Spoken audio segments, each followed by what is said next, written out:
want to talk about something that I feel is a really major threat to our public health and our public safety, and that is this really bad idea that's being proposed in Congress, the Constitutional Concealed Carry Reciprocity Act. Basically, this is a federally mandated concealed carry permit reciprocity act, and it's a pretty dumb idea. So right now, when it comes to a concealed carry weapon permit, the states get to decide who is too dangerous to carry a hidden loaded gun in public. In many states, if you have a record of committing a dangerous crime, if you are a domestic abuser, if you have a record of drunk driving, then you do not get to carry a hidden loaded weapon in public. And that sounds like common sense, right? That sounds like the kind of thing that states ought to be doing to look after public safety. And not every state does this, but lots of states do. And it's common sense. It's safety.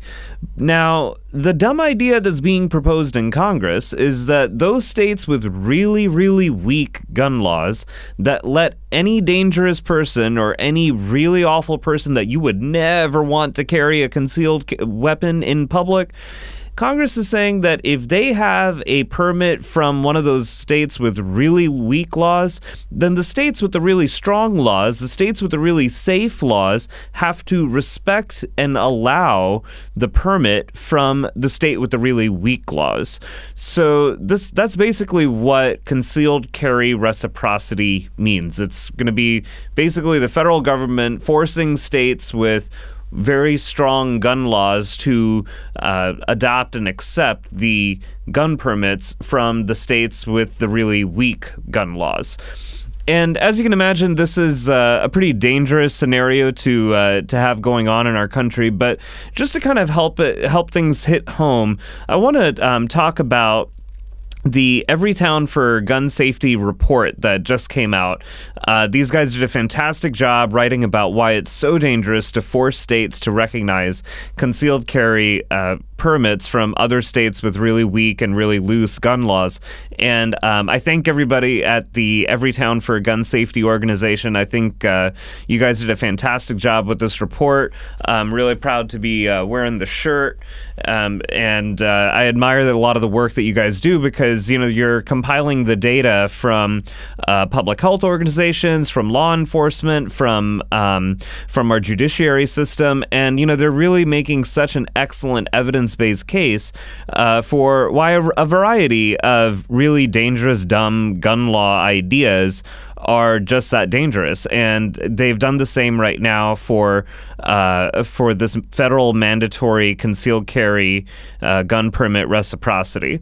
And their report actually features this unbelievable story that I need to share with you guys about this guy over in Idaho, Jason Kenneth Hamilton.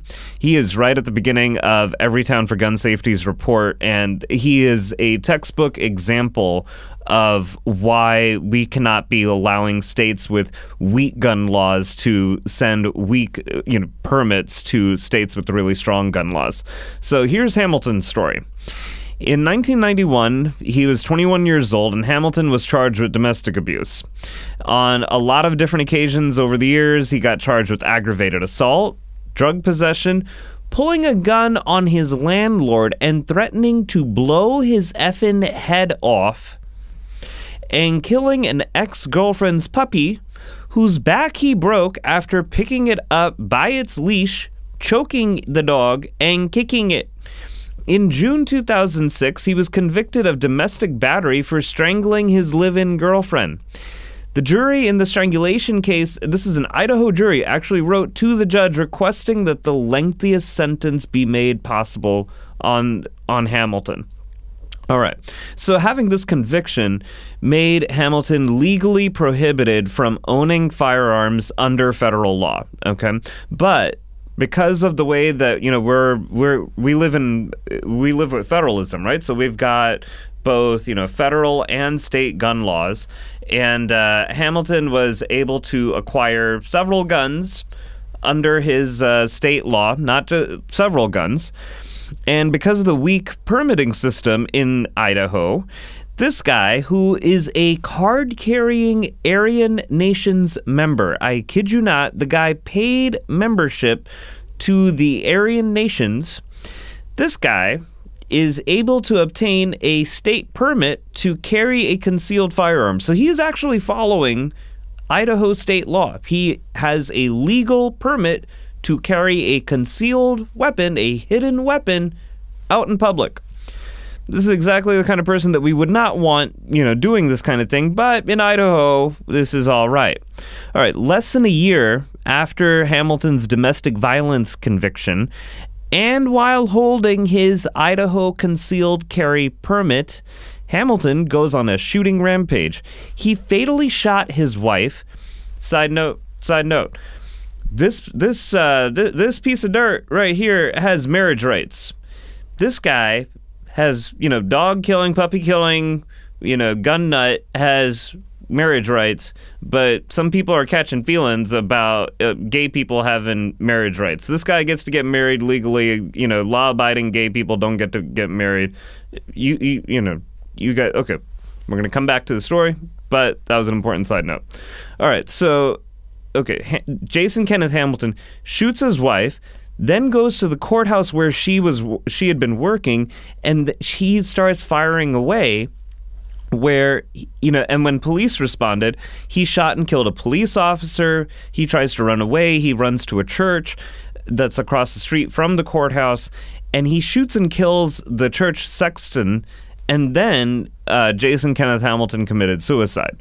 Now, mind you, remember, the important part of the story is that he is carrying a legal Idaho permit to carry a concealed weapon, okay? Now, the thing is that, his case actually demonstrates why we would probably not want other states respecting Idaho's permit, because after all, if Idaho is going to let somebody like this carry a hidden weapon, do we really want to let people with just an Idaho permit to be allowed to carry weapons in other states? And actually, I'm not the only one who sees it this way. Okay, half the states that border Idaho, okay, including Nevada, Oregon, Washington State, they have all said that they will not grant reciprocity, meaning that they will not legally recognize Idaho's standard concealed carry permit, which means that if you go to Nevada, Oregon, or Washington State, you have to get their state's permit, or you have to get one from a state where they do, recognize that state's concealed carry permit. And so, you can see, this entire story with Jason Kenneth Hamilton is actually, to me, the moral of it all is that it proves why we cannot be allowing states with very loose, very weak gun laws to be telling the rest of us who is and who is not allowed to carry a concealed weapon around in public. Now, despite all of that, the main sponsor of this bill in the Senate, this is the federal mandatory, the federal government telling the state governments that, no matter how strong or strict your gun laws are, you have to recognize the concealed carry permits from weaker states. This bill sponsor is Senator John Cornyn from Texas. And he said that the federal mandated concealed carry reciprocity operates more, this is his quote, operates more or less like a driver's license. So, for example, if you have a driver's license in Texas, you can drive in New York, in Utah, and other places, subject to the laws in those states. Now, okay, and that's the end of the quote. That might sound like common sense, except you're wrong, Senator. You are totally wrong, because this is not at all like driver's licenses, because there is no national data system that police can use to check if you have a valid out-of-state concealed carry permit. For instance, when I first moved to D.C., right? I have a California driver's license because that's where I learned to drive, and that's where my driver's license is from. It's from the state of California. I come to D.C., if I ever have to show a DC policeman my driver's license, that policeman can, verify that it is a valid California license. Same thing goes if I go to Maryland, if I go to Virginia, our next door neighbors. I show them that California driver's license. They have ways of verifying that it is valid, that it is actually issued to me. And it's because we have this national data system that helps the police verify these kinds of things. But we don't have anything like that for concealed carry permits, not at all. And the reason why is because the gun lobby extremists have basically made it impossible for our law enforcement to verify your track record on your gun permit. Okay, this means that, like, the police have so what this all kind of comes down to bring it down to, like, individual interactions between, people with carrying a concealed weapon and the police. What this now means is that, like, if you are a cop and you're trying to pull over somebody, during a routine traffic stop, let's say, something like that, right? If this person has a concealed weapon, all right, let's say they're from a place like Idaho with clearly very weak gun laws, that policeman has no way of verifying whether you are allowed to even carry that gun, that permit. They have no way of figuring out whether this is a valid permit. Are you allowed to carry this permit? Because we have no national data tracking system for all of this. So now this routine traffic stop just became more dangerous. Do you really think the police want to risk their life pulling over people like Jason Hamilton over for a regular police stop when, they have no concept of, like, okay, like, this guy is carrying a weapon. He's allowed to carry a hidden gun. Is it legal? Is it illegal? The police have no way of knowing this. And because of that, because the police have no way of actually knowing how to keep the public safe, and because they lack this data system, they are very opposed to this bill that's being discussed in the Senate right now. There are hundreds of police groups and law enforcement organizations that have come out against these proposals in Congress to mandate concealed carry reciprocity. In addition, 32 states and D.C. have all come out against this policy, and I really hope that, you guys will too. Now, some states, they, like I was saying before, are trying to make sure that people with dangerous records, of criminal behavior, of, actually like a proven track record of being a threat to the public. We're talking about drunk drivers. We're talking about domestic abusers. They are really trying their best to make sure that these folks don't get their hands on a weapon, and they're really trying to make sure that they don't get their hands on a permit to carry a hidden weapon in public. Now, this is not every state. This is this is a lot of states, but not every state. And the reason why this matters to me as a pediatrician is because I don't want teenagers to have even easier access to guns. Right now, federal law prohibits people under the age of 18 from owning a handgun, but they don't set, the federal law does not set an age minimum for owning a rifle or shotgun. And this is where state law comes into effect. And, you have states, you have some states like Montana and New Hampshire that do not have any additional age restrictions beyond what federal law says. They basically say, like, okay, if you're under the age of 18, you're not allowed to own a handgun, but anybody can own a rifle or shotgun if, in places like Montana, or shouldn't say anybody, but like any age group, depending on certain restrictions in Montana and New Hampshire, are allowed to own rifles and shotguns. Now, you have some states like Iowa and Connecticut where they don't let anyone under 21 have handguns. So they actually set the age restriction even higher than 18. You have, states like Michigan and Nevada, which say that, okay, if you're under the age of 18, you cannot own a handgun, a rifle, or a shotgun. And, more than 2/3 of all states set the minimum age for a concealed carry weapon permit at the age of 21. That's 2/3 of the states say that you cannot walk around with a hidden weapon in public if you're under the age of 21. But 12 states let people younger than that get away with that. They let people with under the age of 21 walk around in public with a concealed weapon.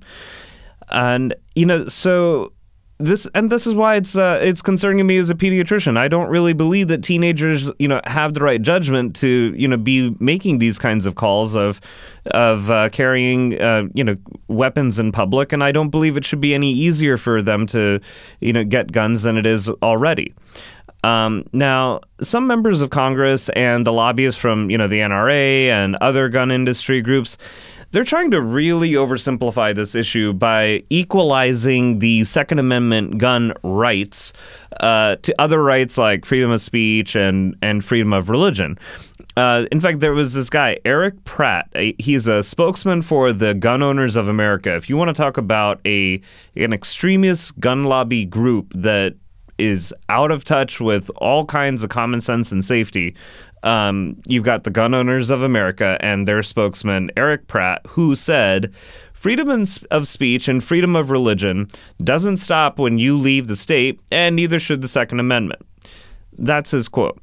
Now, that sounds simple, right? Like the freedom of speech and freedom of religion doesn't stop when you leave the state, neither should the Second Amendment. Now, that sounds like all nice and pretty. The problem is that it's totally BS. And here's why. Someone with a history of domestic abuse, drunk driving, violent criminal behavior, they can exercise freedoms of speech and they can exercise freedoms of religion, and there's a pretty good chance that nobody's going to get killed and nobody's going to get hurt. At the most, somebody is going to get offended by something they might say, but they can exercise those freedoms without being a threat to public health and public safety. Okay, they can say what they want, they can pray how they want, and, somewhat, like I was saying, somebody might take offense, but nobody is going to die because a domestic abuser or somebody who is a former felon, somebody who's committed violent crimes in his recent past. Nobody dies when those guys practice their freedom of speech or their freedom of religion, And this is why states are able to have some uniformity of these rights, across state lines. This is totally different when it comes to guns, and this is why there are no such thing as gun rights. All right, there's a long, bloody trail of evidence to prove that domestic abusers, when given a chance to own a gun, take their abuse to another level. They have a weapon now. Like, they have a criminal background. They have a dangerous background, and you are empowering them with a weapon. You are no longer talking about rights. You are talking about a privilege. Gun ownership in America, I have no problem with legal gun ownership in America if it is looked at as a privilege, if it is looked at as a responsibility. It is not a right. It is a privilege, which means that, yes, now the state has every reason to regulate who gets to have that privilege, and they get to decide who is demonstrating the responsibility to carry a loaded weapon in public. And that too, carry a hidden loaded weapon in public. The states have every reason to determine who is responsible, who is not responsible when it comes to setting up these laws. It is wrong for the federal government to tell states with strict gun laws, you know what, tough luck for you. These states with weaker laws now get to decide for the rest of us what's safe and what's not safe. These states with the weaker laws get to put, people on the streets because they were able to go to these weaker states, pick up a concealed carry gun permit, and now walk around with a weapon that's hidden from the rest of us, and it be legal. This is not the kind of thing that, states with strict gun laws should be subject to, considering how much work that they have put into public safety and how much they've, tried to look out for all of our health. And it's just simply, one of those things that I just feel like this is where the entire argument about gun rights falls apart. It simply is not a right. It is a privilege. It is responsibility. It needs to be subject to the kinds of regulations that we put on all of our other privileges and responsibilities, like, driving. If you let somebody we allow states to decide who gets to have a driver's license and not have a driver's license. We have a data system that crosses state lines so that our law enforcement groups, so that our policemen can actually figure out what is this person's driving record, and it's attached to that driver's license. We have nothing like that for concealed carry gun permits, and until we do, and until some of these weaker states start to catch up with the rest of us, I have a very, very, very, very hard time supporting something like federal mandatory concealed carry gun permit reciprocity. I simply cannot get behind that. And, the funny thing that I find about a lot of this when it comes to the conservatives who, want to, push this from the federal government is that these are guys who talk about states' rights all the time. I mean, like, they will have us believe that, you know, governors like George Wallace back in the 60s in Alabama had it right, that, you know, that states should, I mean, be allowed to do whatever they want to whoever they want. Now, when those states actually do something correct and actually something better for public safety under the umbrella of states' rights, why can't these conservatives get behind that? Why can't they respect that, hey, a state that has strict gun laws does so for a reason? They're looking out for the health and safety of their people. You know, so I've never understood this entire thing with, like, you know, like how conservatives conveniently, you know, forget about federalism when it comes time to talk about guns. Now, you know, if you care about this issue as much as I do, I really hope that you get involved and get in touch with your senators, because, you know, the gun lobby extremists have actually been really successful in this cause. They've got like a very short list of Democrat senators who they are optimistic are going to support this nonsense, and these Democrat senators need to hear from you. They're from states like Indiana, North Dakota, both senators from New Mexico. John Tester from Montana, Claire McCaskill from Missouri. We got Michael Bennett from Colorado, Bill Nelson from Florida, Angus King from Maine, and Senators Tim Kaine and Ann Mark Warner from Virginia. All these guys apparently are sympathetic to this idea, but if they hear from you, if you raise your voice and let them know that, you know, states with, you know, weak gun laws shouldn't get to dictate to the rest of us where our safety should be, there's a chance that we can put a stop to this entire thing. You know, when it comes to, I mean, Senator Bill Nelson, Senator Tim Kaine, Senator Mark Warner, you know, you guys are from Florida and Virginia, and I can't help but, you know, point out to you guys that your states have not even expanded Medicaid. How about expanding people's health rights long before you start talking about expanding their gun rights?